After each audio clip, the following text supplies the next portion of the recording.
Welcome to the Thresholds of Reality, the podcast where we explore unexplained and mysterious events, phenomena, and legends. Today we are joined by Egyptian numerologist and author Sara Bachmeier, who also resides in the state of Arizona. Woo-hoo. Yeah. Strap in as we explore the edges of the unknown.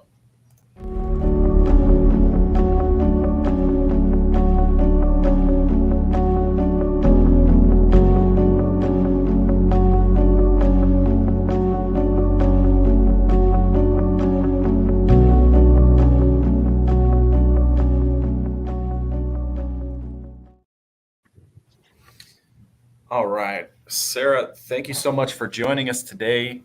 We have become very fascinated with the idea of numerology. We had a guest on a couple weeks ago who was a demonologist, and he brought up the subject of numerology. And we also had a guest probably now 2 or 3 months ago who was talking about numerology in the context of angels and angelic numbers.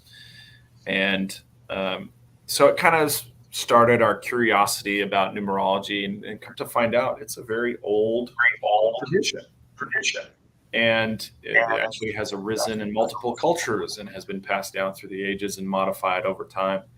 And then last week we spoke to a numerologist, uh, Lauren Drake, who walked us through kind of one of her typical numerology approaches. Now, you come to us as an Egyptian numerologist, and the first question I have is, how did you get into Egyptian numerology? Oh my goodness. Well, I was always fascinated with numerology, astrology, any divining tool growing up. I kind of started waking up to my psychic abilities when I was in my early teens. Um, so I had a huge trauma that happened. I write it in my book, The Path of a Wounded Healer. And I So I went through this traumatic experience actually too within a short period of time. And always deep down, I felt like I was here for a reason. But then these traumas kind of rattled me up, and that kind of started my search into different types of religions, astrology, numerology, trying to figure out why this happened to me. And I knew it happened for a reason. I just couldn't figure out what it was. And I was raised in Catholicism, and it couldn't explain it to me. So I started opening up to Eastern philosophy and started reading all kinds of books.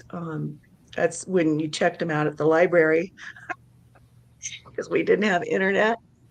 And so I was trying to find out what the reason for this trauma was and what my purpose in life would be as a result of that. And so I got into numerology and astrology, and I loved it, but it got to a point where it I felt like they were talking about the duality of numbers, the low vibration and the high vibration of each number, the shadow side and the light side. And it kind of didn't serve me anymore. So I dropped it. I kind of felt like I was personally using it to classify people. Oh, you're an Aries, or you're a Virgo, or that's typical of your sun sign or whatever. And was able to almost tell people's sun sign just by listening to them. And I realized that that's not what I wanted to do. I didn't want to categorize people with numerology or astrology. So I let the whole thing go. And it wasn't until I moved here to Sedona, Arizona, that I met a woman named Dr. Sharon Forrest. And she's from Canada, and she was teaching an extensive course in Egyptian numerology. And the reason why I was interested in it is because it uses astrology in its calculation. And so I was felt like I was getting both of the worlds together and being able to combine them. They're in the calculation, like Egyptian numerology has 7 core categories, whereas traditional numerology has 5. And one of the 7 that traditional numerology doesn't have is the karmic lesson number, which is taken from an ancient Egyptian astrological chart. And in this whole process of calculating my birth chart and my name chart, um, I was able to finally find the reason why everything happened the way that it did. And I wanted to help other people to understand also. And so I took the course and I loved it. I enjoyed it. The only problem was is that again, the definitions were shadow side and light side, the definitions. And I was so bored with that type of information. I wanted um, I wanted to know what the highest potential of a number is, something that I can aspire to. I already knew what my shadow side was, and the just wasn't moving me. So I don't I'm a channel, and I don't know if you know much about channeling. I think everybody's a channel. Some people um, are more in tune to it than others. And I had this desire to find the highest definition of a number, something that could guide me to my highest potential. So, with wanting that, be careful what you ask for. I was shown through my spirit guides, given a type of meditation. And this downloaded to me over a course of a year. And what they were doing is wanting me to raise my energy field. It wasn't high enough to channel numbers, which I call light codes now. Um, so I downloaded these meditations, and every day I would go for a hike with my dog up in the canyon, Oak Creek Canyon, and do these meditations. And after about a year of doing them daily, I was finally ready to channel the number definitions. So I I started writing down what I was feeling. So I feel numbers like on a cellular level, and they come kind of in the form of light codes. And what I was told by my guides is that the veils of the veils have been thinning for decades now, and we're needing new information. Um, and so my path was to channel some new information, kind of like fifth dimensional information regarding number definitions.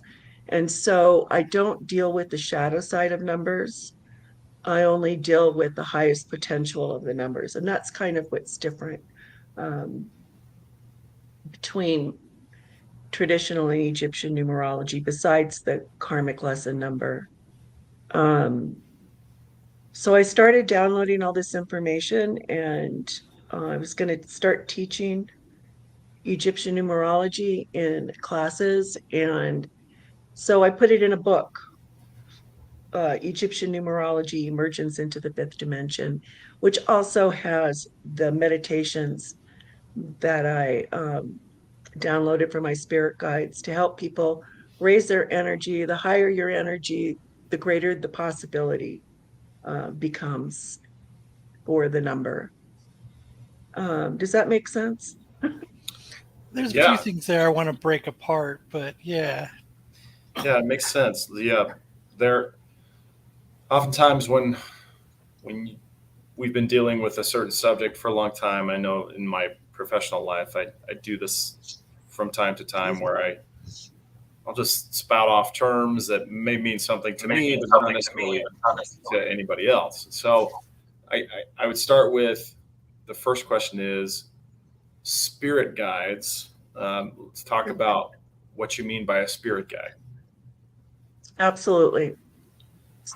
I think the first time that I realized my ability to channel from a spirit guide, I was in the 90s, and I was waking up from a sleep, like in the morning. And before, that place between sleep and awake where you're just kind of in between, I had this voice came to me and said, "What is it? Find the space between the notes." And I was like, "What? Where did that come from? And who did it come from?" And because it didn't come from me. And the name Edgar Casey came through. And I didn't know much about Edgar Casey. I didn't even know if he was dead or alive, but I figured since I was hearing him in my head, he was crossed over. So I started researching everything that comes through. I research because I don't sometimes know if I'm making it up or not. And so I couldn't find the name of the space between musical notes, but I knew what he meant intuitively. In order to hear spirit, I had to find that quiet space between creativity. So spirit guides for me, I work with ascended masters. When I was a teenager, I was a member of the Summit Lighthouse, which was the teachings of the ascended masters. So I was familiar with an ascended master. And some spirit guides are angels, some are from other planets. Um, Normally, they give me their name before they come through. Some I'm able to research, some I can't find, but most of the time I can. And I want to say deceased loved ones, but can be spirit guides. They can be. And so I'll get help from some deceased relatives that I've had. Not many. Normally, the one that comes through for me is Ascended Master Kuthumi. And when I did the research on Ascended Master Kuthumi, he found out he was Pythagoras. That was one of his lifetimes. Do you believe in reincarnation? I I don't know. You don't know. Okay. I do. That's an honest answer. So when I researched his past lives, he was Pythagoras. He was also St. Francis of Assisi, which both I was very had a close resonated with both all my life. Being a Catholic with St. Francis and all these numbers coming through from Pythagoras.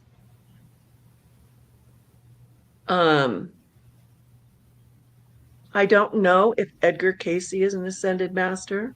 He apparently, in my research, found out that he, in his one of his books, I think he says that he was a Ra-Ta in Egypt, in ancient Egypt, a sun god, the one that has a falcon head and a sun disk. But I'm not really sure if he's an ascended master. I would assume he is, but I don't know for sure. So I know because I was raised with all this, it's firsthand for me. So if you have any questions, let me know. Okay. So I have a question real quick, Sam, before you. Sure.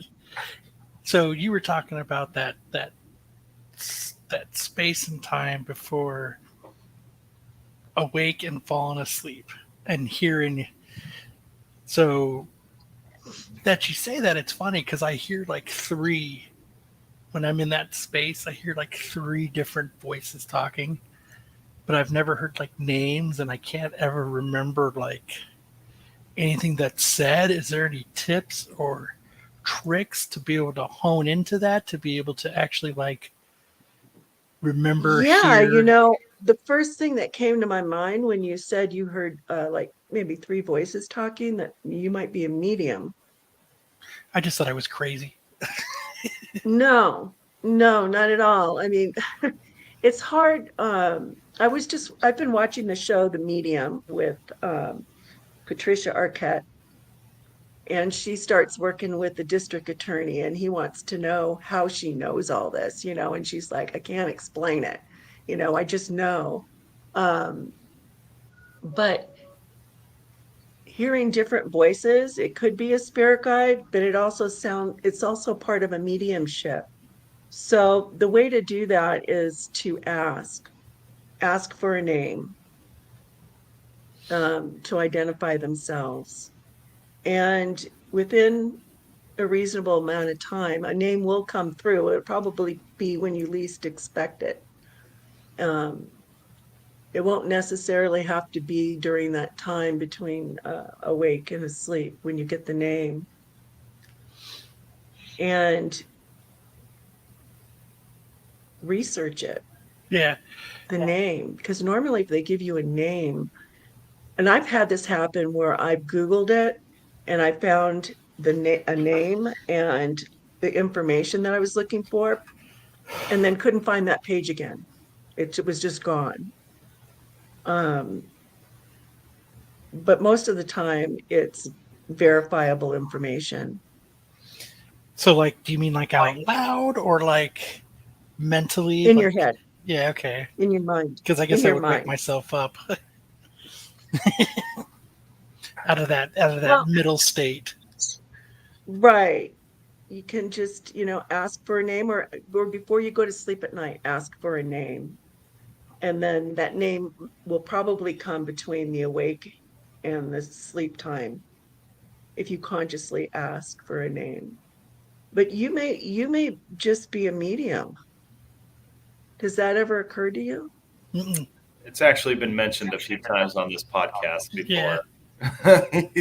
he's playing he's playing coy, but yeah, it's been mentioned before. Um, do you get other information, but you don't get any solid information? Like, I hear it, but it's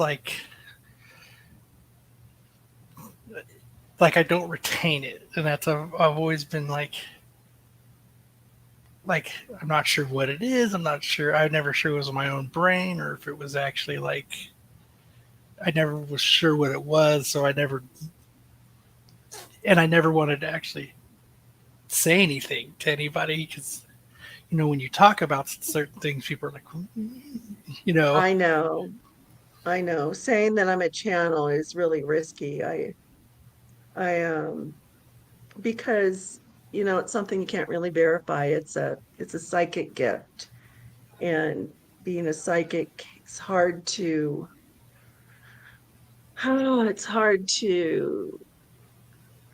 verify that information unless there's information that you're given that you could look up and go, oh, okay, that's what it is, and it didn't come from me. But do you have dreams? I oh know there yeah, was a session with dreams. and I I watched. write them down, and like Because I if have a you're a dreamer, they could be coming through your dreams. like very like dreams to the point where I can write the whole thing down, and and they're long too. Like I remember like lots and lots of details and like background and all kinds of stuff. Oh, that's wonderful, actually. Sometimes I think just the process of writing it down has a therapeutic value to it Yeah, because you're getting in touch with your emotions. it's the middle of the night, and I'm like typing and like nodding off, trying to get it because I want to get it done so that I have it all. Right, right. So you can go back to sleep because you know how fast you lose it. Mm. I know my wife always goes, "How do you remember all that?" I was like, I just do. They're vivid. They're so there that like I don't, I don't forget them. Well, it's a psychic gift. What you're talking about, being able to hear those voices, it is really tuning into them, but starting to ask who they are, give me more information. What do you want? What do you need? Um, because you might be crossing people over while you sleep just because of your energy field and who you are. They'll be attracted to you. I am pretty attractive. No, I'm just joking. All right. Well, No, that'll be stuff I focus on now. That's really good information, and I'm gonna try. And I'm also gonna write it all that down as well too. So I'm gonna try to see how far I can get with that because now I'm more intrigued. yeah, Right. one of the things that you brought up, I wanted to kind of dig a little deeper was you you received or so you downloaded the numbers and what they meant. Um, did so the book that you've written about Egyptian numerology and emergence into the fifth dimension, you is that the encapsulation of all of the information you downloaded? Yeah, at that time, I've downloaded a lot more since then, and I put some of it in my second book, The Path of a Wounded Healer, Liberation is for the Asking. And that deals with the master numbers, wounded healer numbers. In Egyptian numerology, there are numbers that come in as specifically as wounded healers, and a wounded healer is somebody who caught.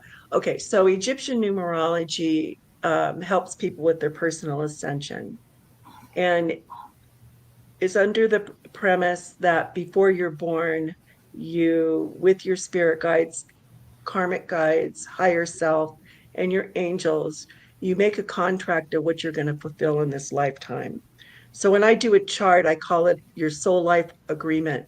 It's uh, it's a cap of what abilities you chose to um, incarnate with and develop. Not all of them, but the ones that I list are the most prominent ones to help you on your soul life path.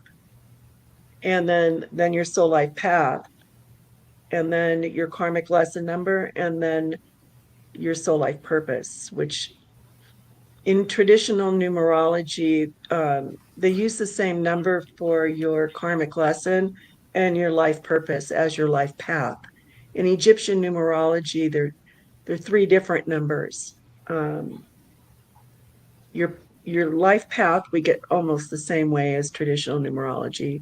Karmic lesson is taken from the Egyptian astrological chart, and your life purpose is the total of your life path and your karmic lesson. So I was going to tie this back to the original question. So okay, yeah, I was going to. So the second book has more information that has come through that goes off the track of traditional numerology. It I get into namology, um, your inner guidance numbers, your cycle numbers, and one thing that traditional numerology has is karmic debt numbers. And when I was trying to do the difference between Egyptian numerology and traditional numerology, I could not find in any research how they came up with these karmic debt numbers. Um, just every traditional numerology has the same karmic debt numbers, but I don't know how they got those because we don't use those in Egyptian numerology. Excuse me. So your karmic lesson number is is taken off of your past life and what you came in to achieve in this life as a result of your past life. So anyway, if anybody knows out there how they originally got these karmic debt numbers, like 4 and 16, 13, I think's one too. I just don't understand it. I tried. So Well, let's. the path of, go ahead.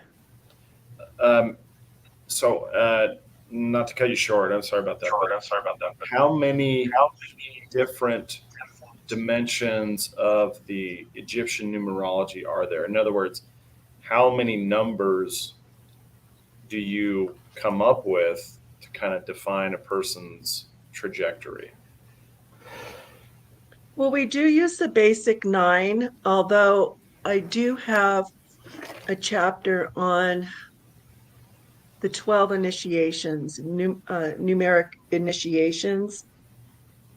So I use up to the number 12. But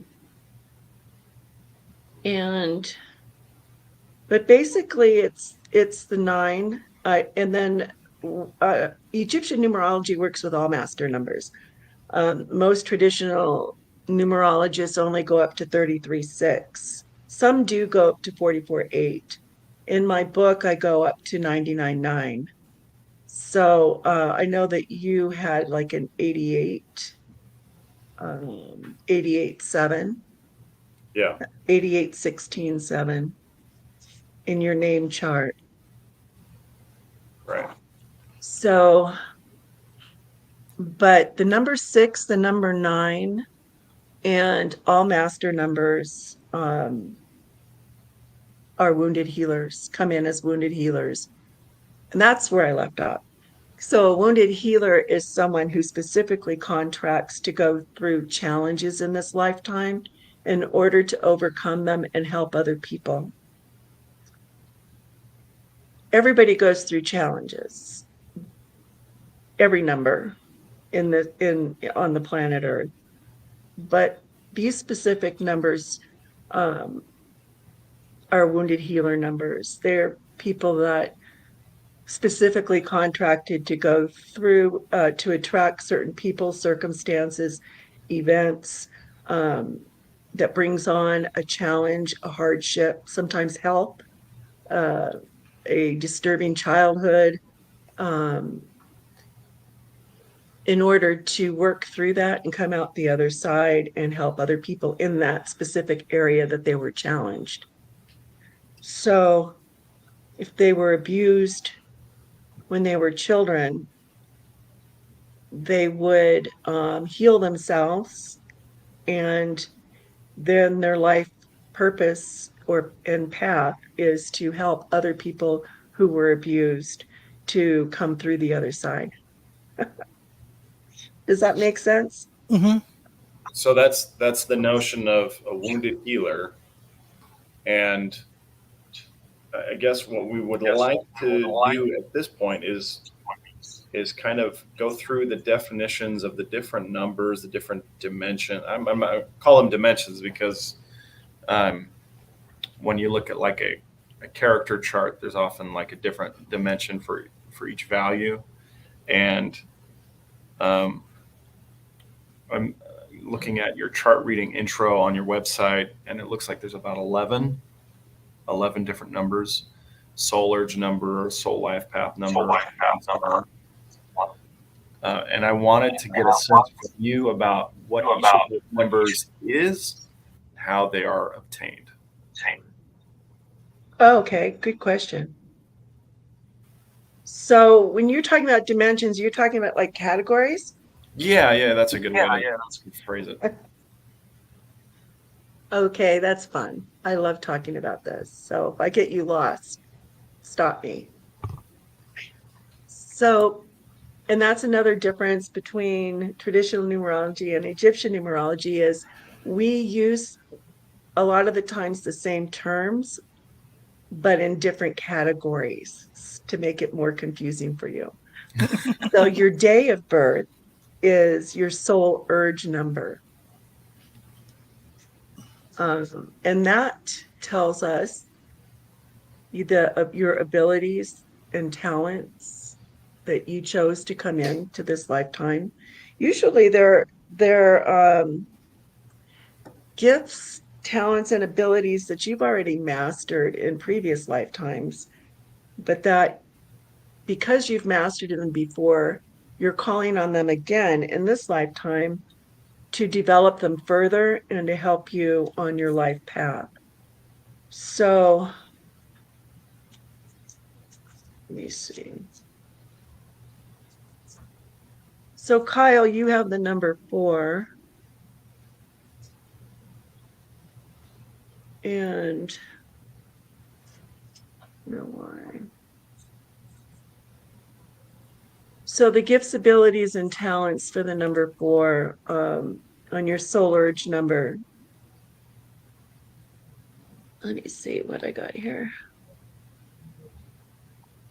The number 4, and I give them names like archetypes. So the number 4 is a cultivator, and the attributes are solid, structure, strength, and manifestation. And then I have a reading in the book about how that all gets put together. And then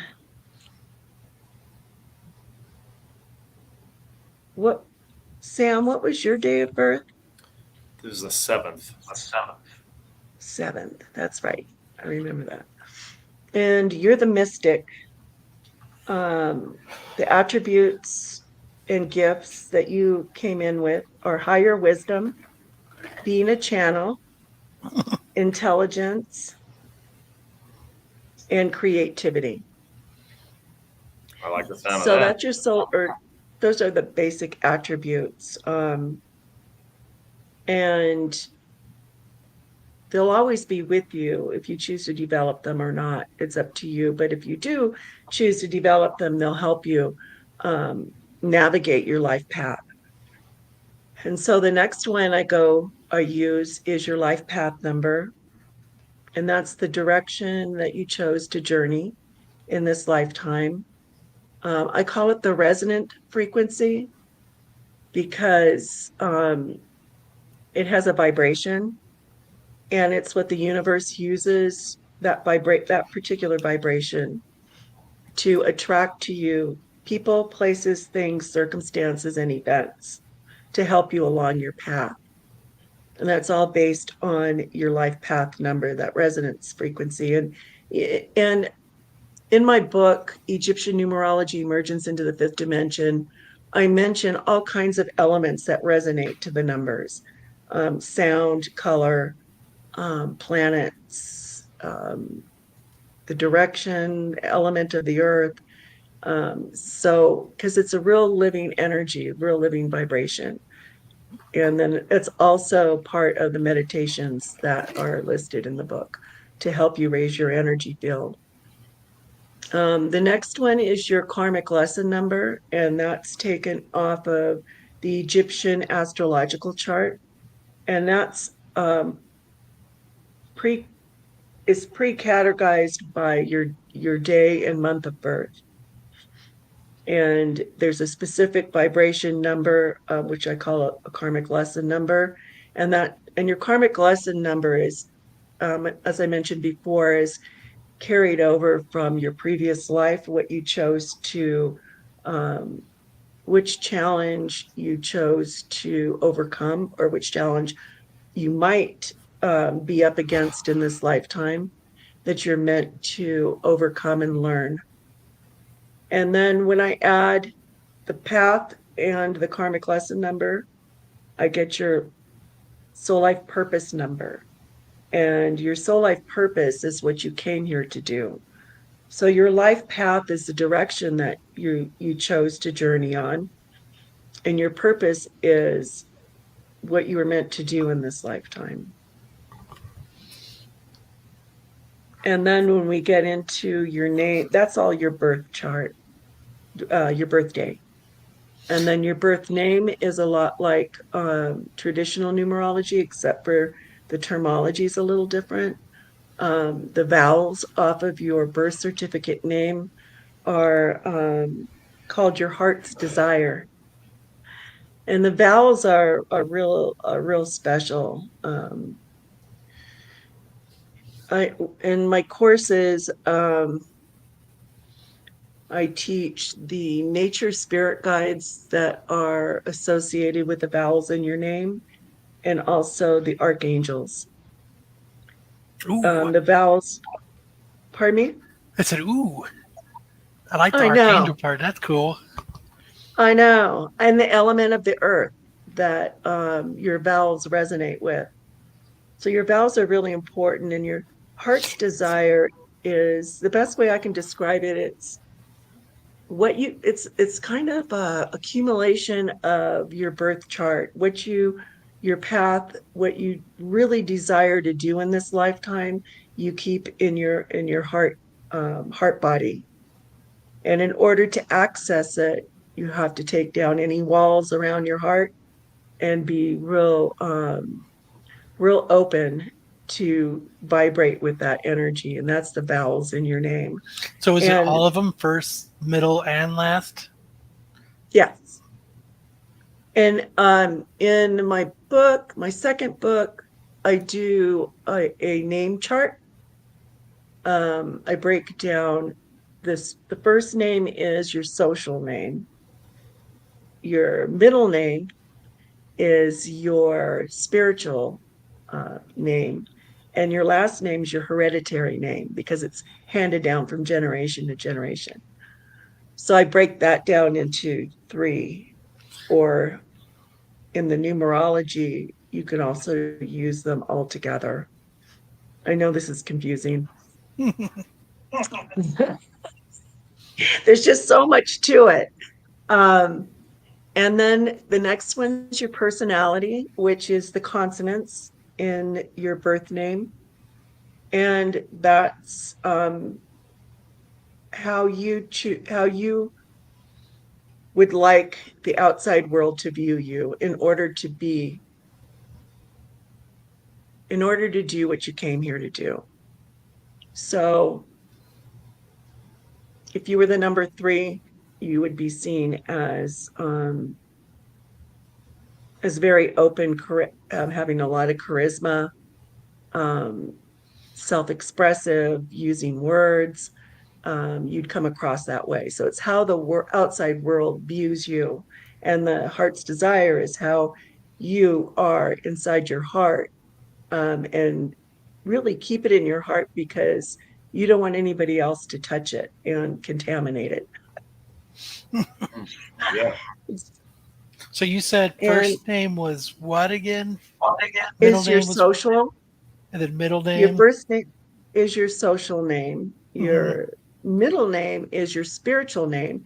And it's funny because not very many people know people's middle name. It's because we only the people that are closest to us really know what our middle name is. So it's your spiritual name. It's where you carry your deepest desires. So, like, if I told you In my middle name, you'd be able to figure out like that part, or Yeah, what's your middle name? Cain, like Cain and What is it? Abel, Cain.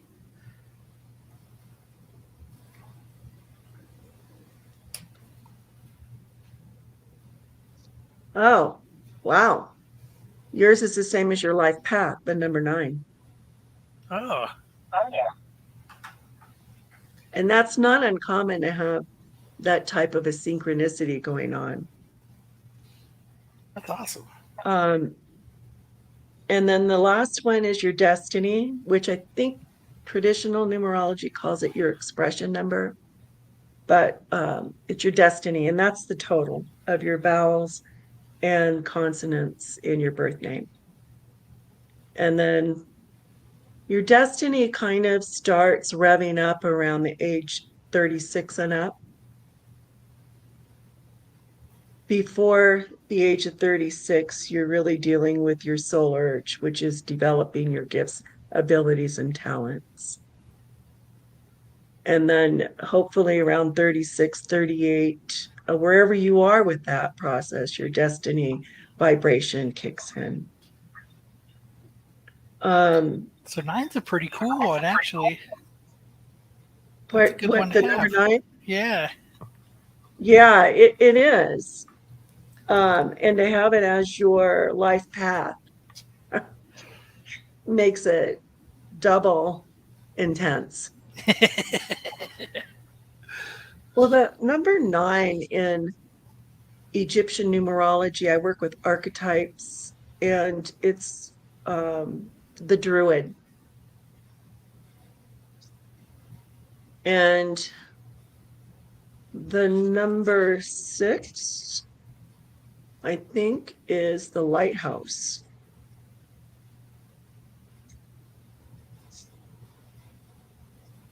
I have my archetypes. The light worker. So the other categories or dimensions is your inner guidance number, and that is your destiny number doubled. So if you have a number 7 destiny, it would be the number 5 inner guidance. And inner guidance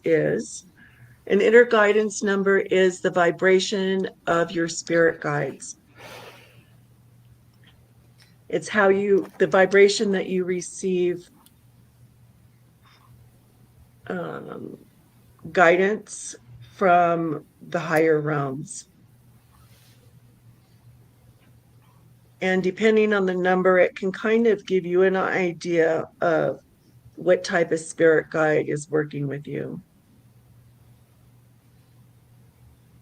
And your personal year number, oh God, goodness gracious. So that changes every year. Now, I'm going to confuse you here. I hope I don't. But the numeric year, personal year that you're born into, is the same as your life path number. And then it can go up to the master number 11, depending on the calculation. So on your birth date, how you would add that is your birthday, birth name, and the current year. So we're in 2023. Mm-hmm. So you would add on the 6 and 4 to 2023. Mm-hmm. Which makes And it 2033. So you're in an 8 personal year. And for some reason, let me see. Okay. I got it. Let's see what Sam's is.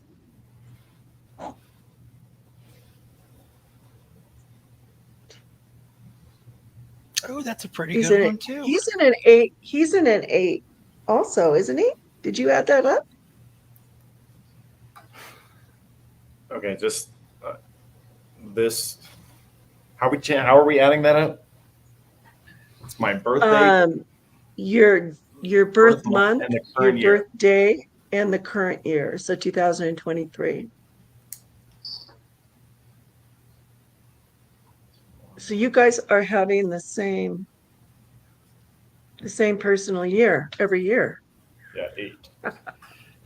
That's why we're bound together. I know, right? So every year you guys are going to have the same personal year, which means the vibration of the year for you personally. Like we're in a 7 universal year right now, which is about introspection, self-reflection. I'm paying a lot for gas. Pardon me? And paying a lot for gas. Yes. How do you get the karmic debt number? See, that's just it. We don't use karmic debt numbers because we have right? Karmic lesson number, but I can tell you what yours is. Let me see. I wrote it down.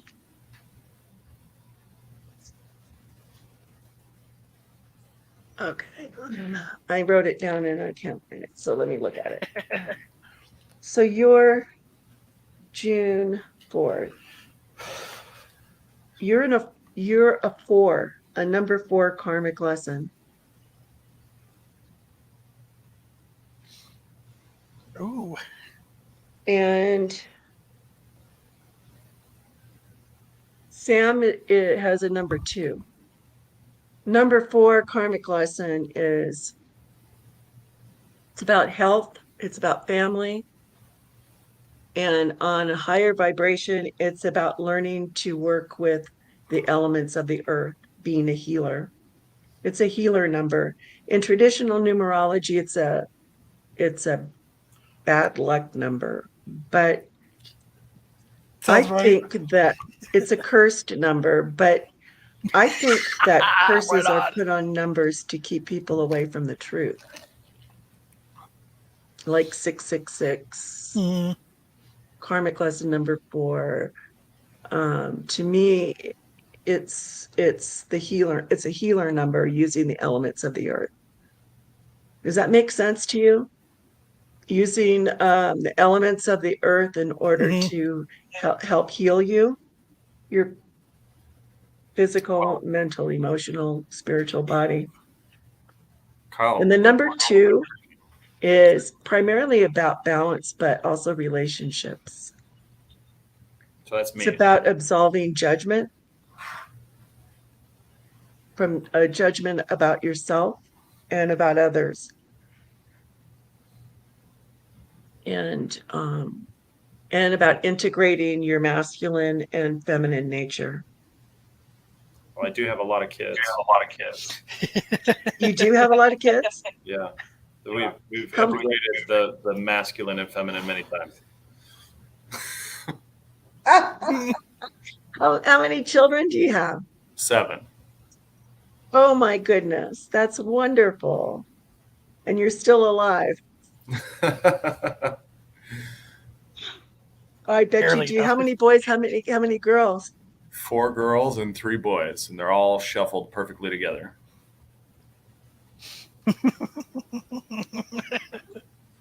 Oh, that's wonderful.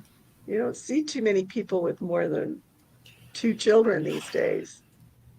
That's what I have. That's perfect.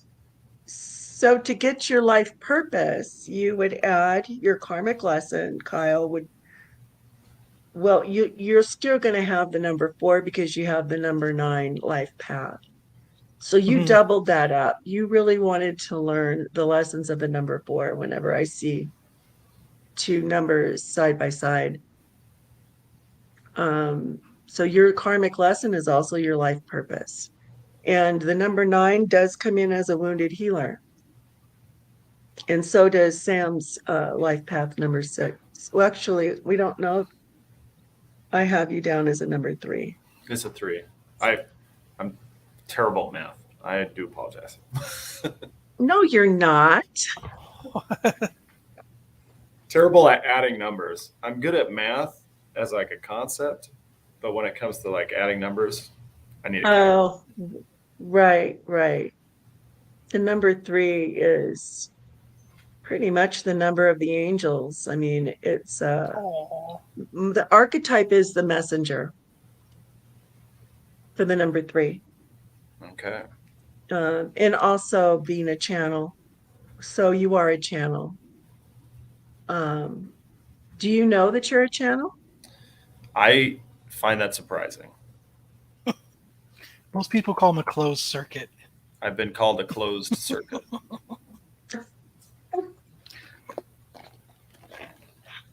Well, many people don't realize they are channeling. Are you very creative? I have been at times very creative in my life. I've written novels. I've been involved in art and music and lots of things, different times in my life. But um, Then you are a channel. That's where creativity comes from. Where and when it you comes, Okay. when Okay. you connect with that creative energy, that's the channeling part. It doesn't feel like it because you're so intense in the process and in the moment, but you really thrive in those moments when you're able to be creative. That And is you need to express yourself, whether in the positive or the negative. Threes have to express themselves. You're the most empathic number of the spectrum, and shutting down your creativity will backfire on you, and cause that resistance can cause physical problems for you. You're to keep that channel open, and it's hard because you're empathic. So you it's about creating boundaries, but for the most part, you have to express yourself. And normally it's in communication, which is what you do. yeah. In different ways. Yeah. No, that's Yeah, very expressing yourself, writing, and doing this threshold of reality. It's a way that you express yourself. That's awesome. yeah. I like it. All right. We are running out of time, unfortunately. So I do want to plug You your need to come back website so we can finish. and plug your courses. So I'm going to share the screen here. And here we go. I'm also going to include the web address down below. So for everybody who is as intrigued as Kyle and I about finding out more about your Egyptian numerology, there's lots of numbers, lots of dimensions going on here. We'd invite you to check out Sarah's website, egyptiannumerology.org. And there are lots of courses available. There's a group coaching program, mentorship program. She also has a couple books for sale. We mentioned them. So Egyptian Numerology, Emergence into the Fifth Dimension, and The Path of a Wounded Healer, Liberation is for the Asking, both available on her website. There's also many blog posts. Once you find out what your number is, you can look it up on the blog and find out. And there's probably 100 different blog posts, or hundreds of them. I don't know how many. There was a lot. I couldn't reach the bottom. I'll tell you that. So look for your particular numbers there, and you can also check out the testimonials and see people who have looked at or have worked with Sarah to find out their numbers. Sarah, is there anything in particular you want to plug on your website?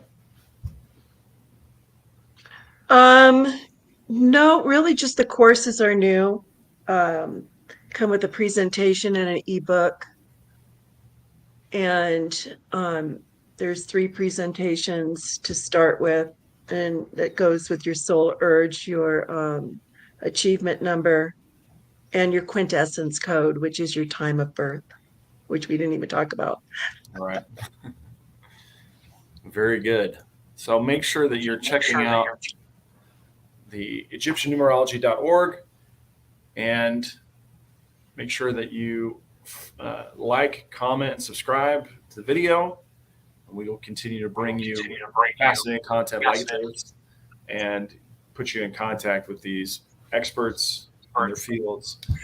There's a lot more to life that needs to be uncovered by exploring the kind of esoteric and unknown parts of knowledge that have been passed down through ages. And with that, I will just encourage our audience to keep on exploring the edges of the unknown.